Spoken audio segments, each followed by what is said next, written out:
Good evening बच्चों। आज हम क्लास 10th का साइंस अर्थात विज्ञान चैप्टर नंबर 1 रासायनिक अभिक्रिया एवं अभिकारक, जो कि आप थंबनेल में देख ही रहे होंगे।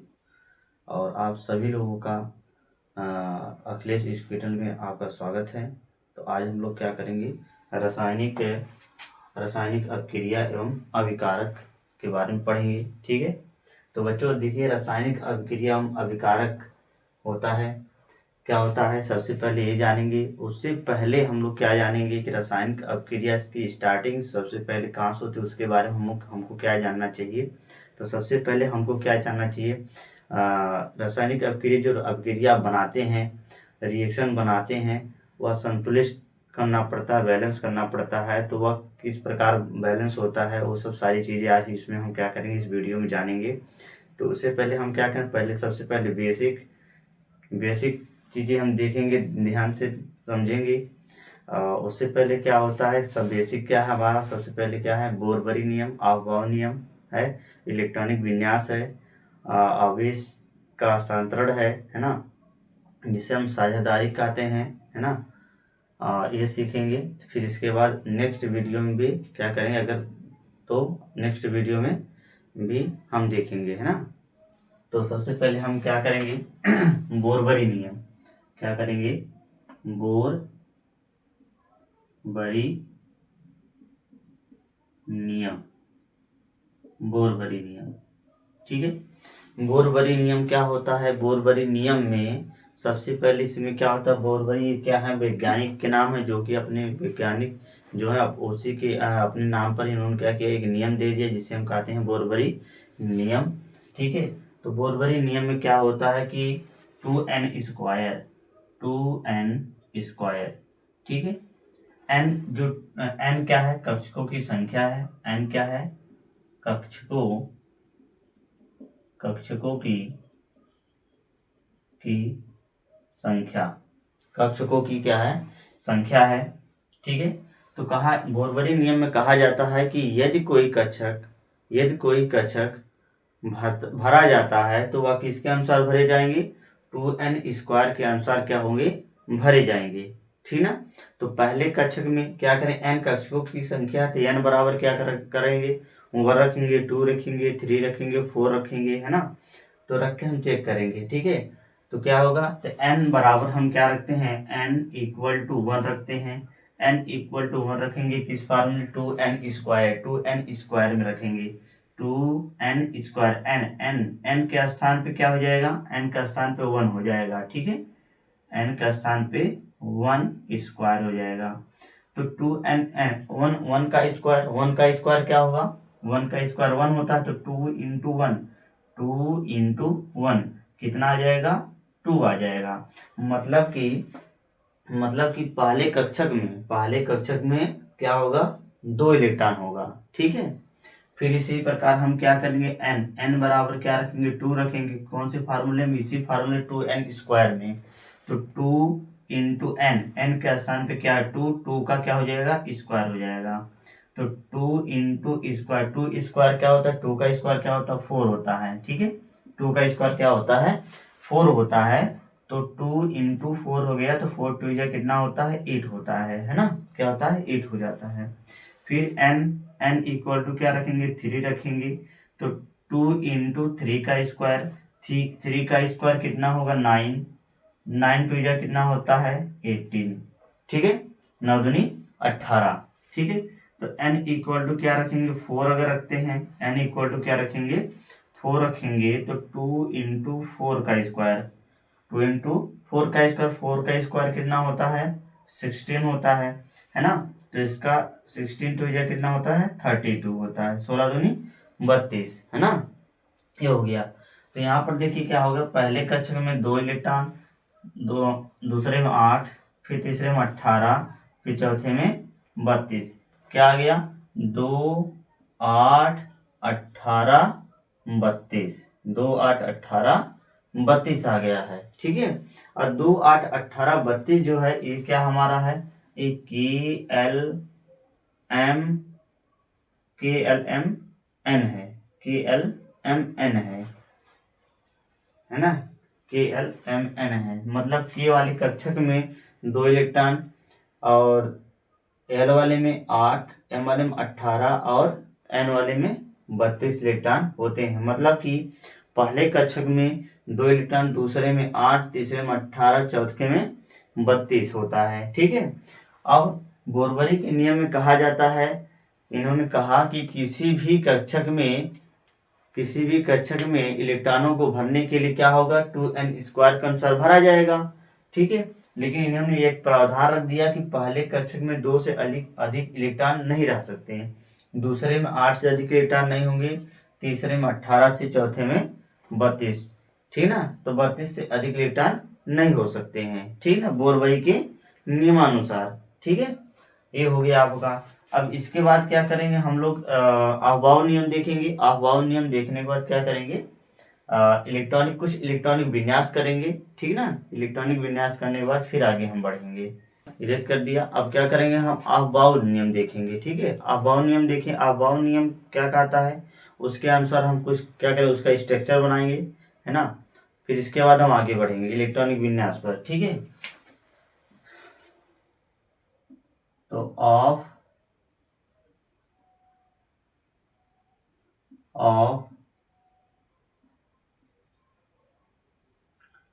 नियम, अफबाउ नियम। ठीक है, अफबाउ नियम। देखिए इसमें होता क्या है, इसमें कुछ उपकोष होते हैं, है ना। क्या होता है, SPDF,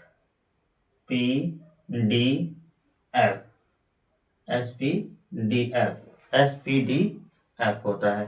देखिए एस, ये सब क्या है, ऑर्बिटल है ना। एस ऑर्बिटल पे क्या होता है, 2 इलेक्ट्रॉन होते हैं।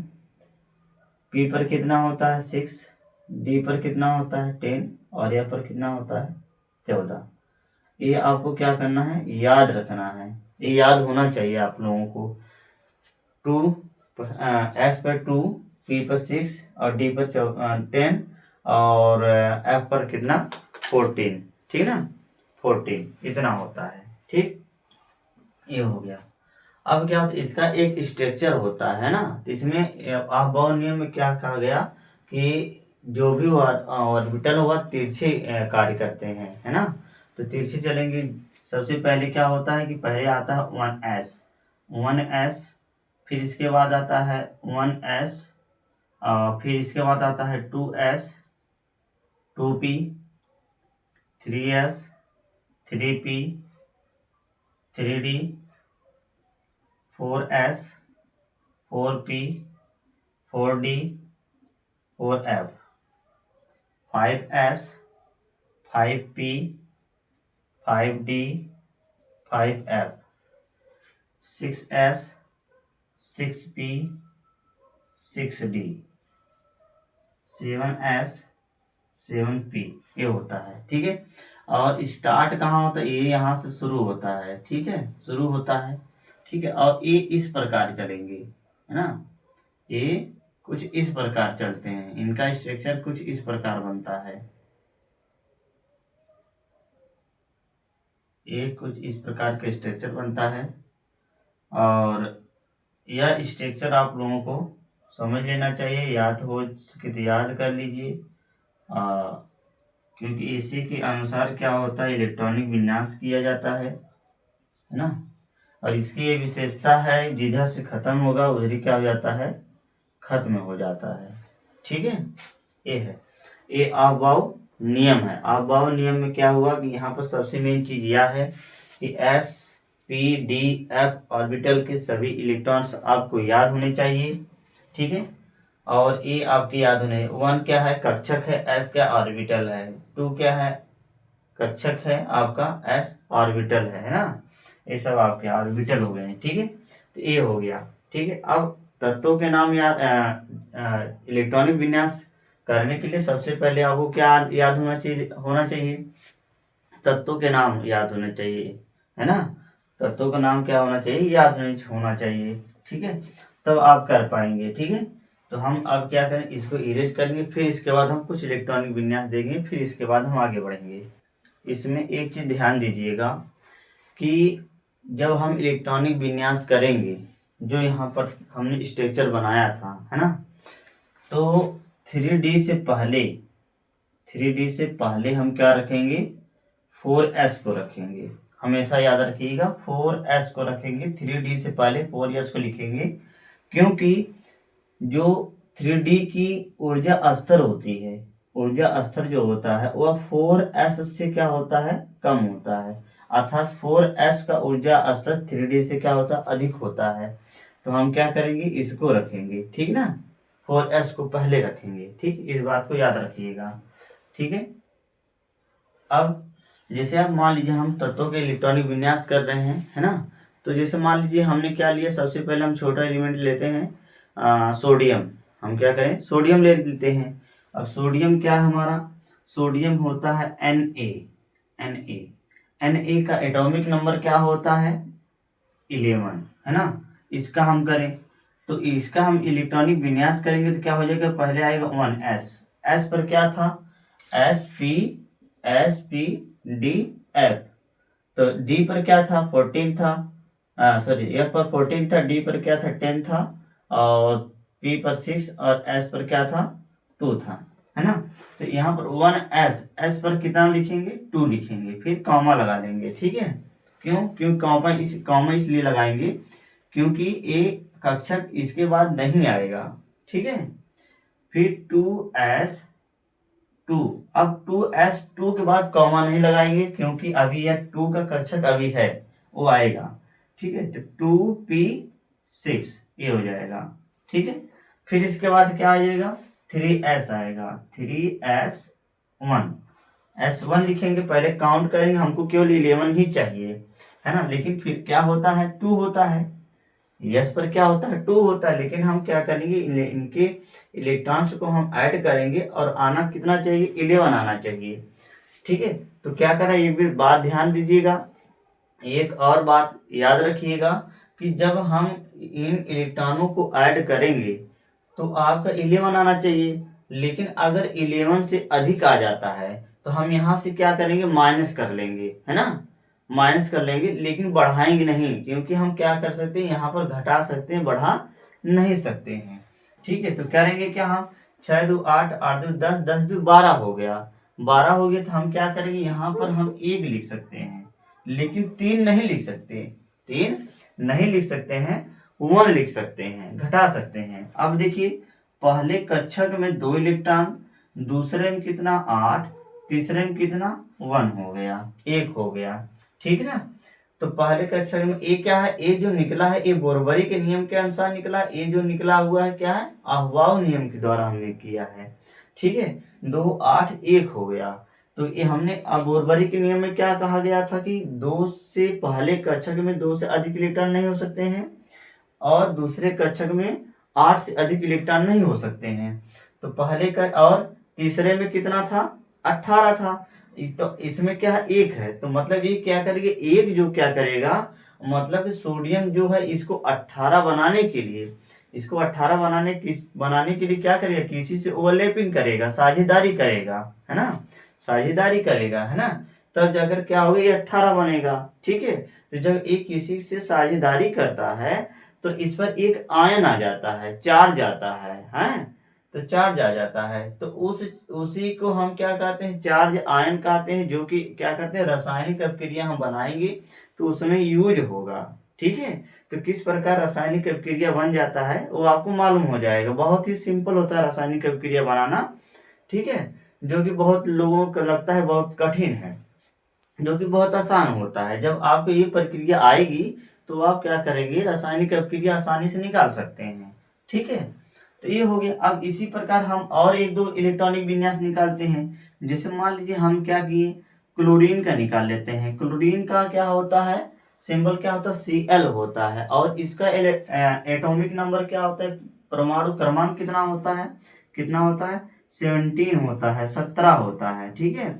अब 17 होता है तो 17 होता है तो हम क्या करें, इसका निकालेंगे, 1s2 2s2 2p6, देखिए 1s2 1s2 1s2 पहला क्या है, कक्षक है, एक क्या है, पहले कक्षक में 2 इलेक्ट्रॉन, ठीक है ना। और 1s2 के बाद क्या लगाया, कॉमा लगाया गया। क्यों लगाया गया, क्योंकि इसके बाद यह 1s का कोई कक्षक नहीं होता है, इसलिए कॉमा लगेगा। अब 2s2 2p6 लगा। अब इसके बाद हम क्या कर सकते हैं, कॉमा लगा सकते हैं। क्यों लगा सकते हैं, क्योंकि इसके बाद 2p जो है 2 का इलेक्ट्रॉन है, 2 कक्षक जो है वह आएगा नहीं। जो 2 कक्षक है, पहला कक्षक दूसरा कक्षक, दूसरा कक्षक अब दोबारा नहीं आएगा। s और p ही ऑर्बिटल के 2 कक्षक होते हैं, दूसरे कक्षक के, है ना। ये होगी। अब इसके बाद क्या आएगा, 3s2 3p6 हो जाएगा, 3p6 हो जाएगा। अब इससे पहले हम क्या करेंगे, इसको काउंट कर लीजिए, नंबर क्या करिए, इलेक्ट्रॉन्स क्या करिए, काउंट कर लीजिए।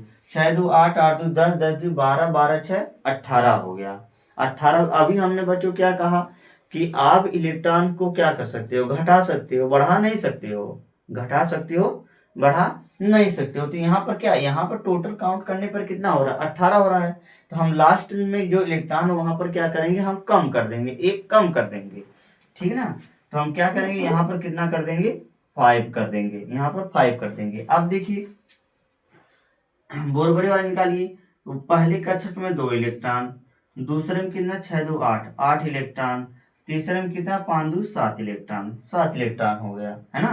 पहले कक्षक में 2, दूसरे में 8, तीसरे में 7 हो गया, ठीक है। अर्थात एक क्लोरीन भी किसी से क्या करेगा, साझेदारी कर सकता है, कर सकता है, क्या करेगा, है ना। जब हम आपको ये वाली प्रक्रिया बताएंगे इसमें, तो साझेदारी उससे पहले हम क्या करेंगे, साझेदारी करके दिखाएंगे कैसे आयन आ रहा है, ठीक है। तो ये हो गया, ये तो हमारे इलेक्ट्रॉनिक विन्यास करना हमने आप लोगों को बताया, सिखाया कि किस प्रकार होता है। हम एक और देख लेते हैं, जैसे स्केडियम है ना, स्केडियम, स्केडियम जो होता है कितना होता है, स्केडियम का Sc21 होता है ना। अब इसका निकालिए, 1s2 2s2 2p6 3s2 3p6, है ना, इतना हो गया। अभी हमने काउंट किया तो यहाँ तक कितना हो रहा है, 18 हो रहा है ना।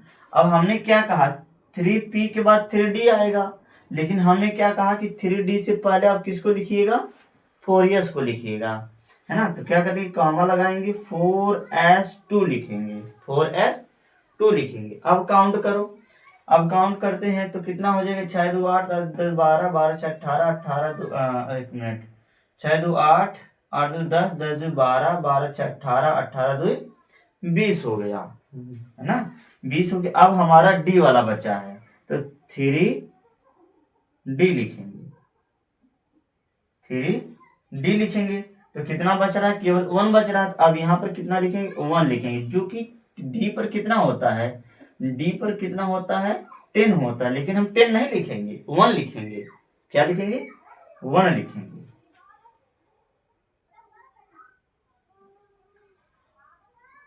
ठीक है। तो क्या हो जाएगा, अब यहाँ पर देखिए पहले कक्षक में कितना हो गया, काउंट कर लीजिए एक बार फिर से, 6 2 8 8 2 10 10 2 12 12 6 18 18 2 20 20 1 21 21 टोटल है। एक एटॉमिक नंबर कितना, परमाणु क्रमांक कितना, 21। तो यहाँ पर कितना है, टोटल 21 है ना। अब इसके बाद देखिए क्या हो जाएगा, पहले कक्षक में 2 इलेक्ट्रॉन, दूसरे में कितना, 8 इलेक्ट्रॉन, अब तीसरे में कितना है, तीसरे में कितना है, 6 2 8 8 1 9 इलेक्ट्रॉन है, 9 इलेक्ट्रॉन। चौथे में कितना है, 2 है। अब ये सही आपकी क्या है, इलेक्ट्रॉनिक विन्यास है, ठीक है ना। अगर ये आप यहाँ पर डी लिख देते गलत हो जाता, है ना। तो इसलिए आप क्या है, सही है। तो 2 8 9 कितना हो गया, 12 हो गया, ठीक है ना। ये हो गया आपका। अब इसी प्रकार हम आपको इन दोनों को हम साझेदारी करके भी दिखा जा रहे हैं। फिर अगले वाले क्लास में भी क्या करेंगे, हम आप लोगों को पुनः बताएंगे। फिर इसके बाद रासायनिक अभिक्रिया के बारे में बताएंगे, ठीक है। तो जैसे यहाँ पर देखिए क्या है, सोडियम है ना, क्या है, सोडियम है, सोडियम सोडियम है, और यहाँ पर क्या है, क्लोरीन है, Cl क्लोरीन है। अब सोडियम के अंतिम कोश में इलेक्ट्रॉन की संख्या कितनी है, अंतिम कोश के इलेक्ट्रॉन की संख्या कितनी है, अंतिम कोश में इलेक्ट्रॉनों की संख्या कितनी है, 1 है। तो हम क्या करेंगे, यहाँ पर हम 1 दिखाएंगे, है ना, 1 दिखाएंगे। अंतिम कोष में इलेक्ट्रॉन की संख्या 1 है तो 1 दिखाएंगे अंतिम वाला।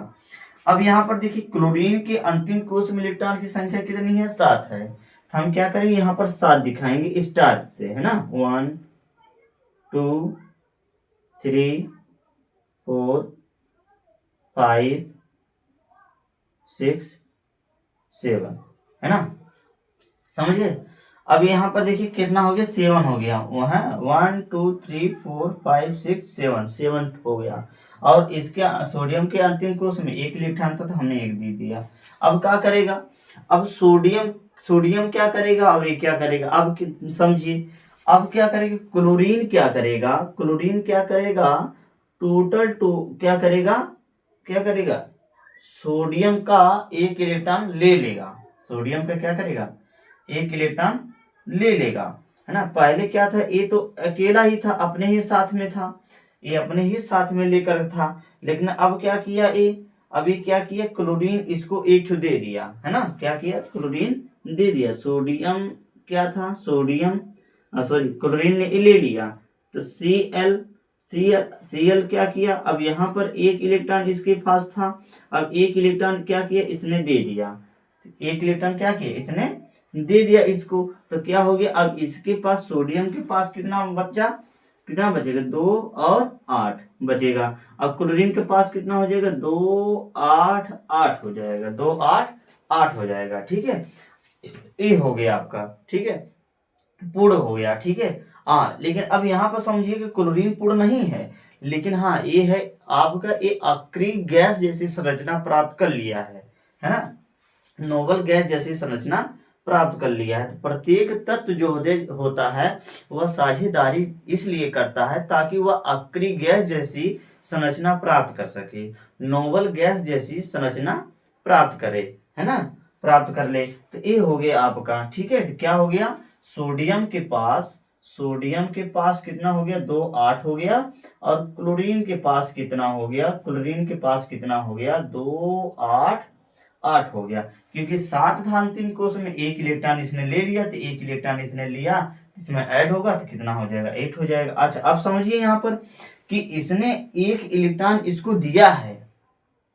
सोडियम ने 1 इलेक्ट्रॉन इसको दिया है, तो क्या हो, इस पर कौन सा आयन आएगा, कौन सा चार्ज आएगा, तो कौन सा चार्ज आएगा, इस पर प्लस का आयन आएगा, इस पर प्लस का आयन, और क्लोरीन पर कितना आएगा, क्लोरीन पर कितना आ जाएगा सोडियम पर प्लस आयन आएगा, और क्लोरीन पर क्या आ जाएगा, माइनस का आयन आएगा।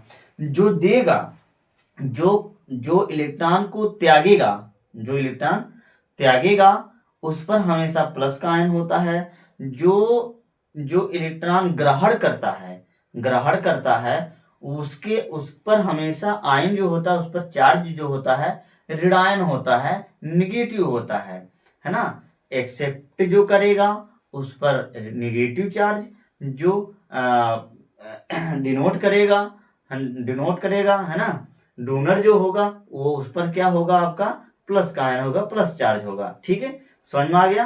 तो ये आपका प्रोसेस था, इसको आप एक बार फिर से समझ लीजिएगा, देख लीजिएगा, फिर आगे हम क्या करेंगे और भी प्रोसेस इसका बताएंगे।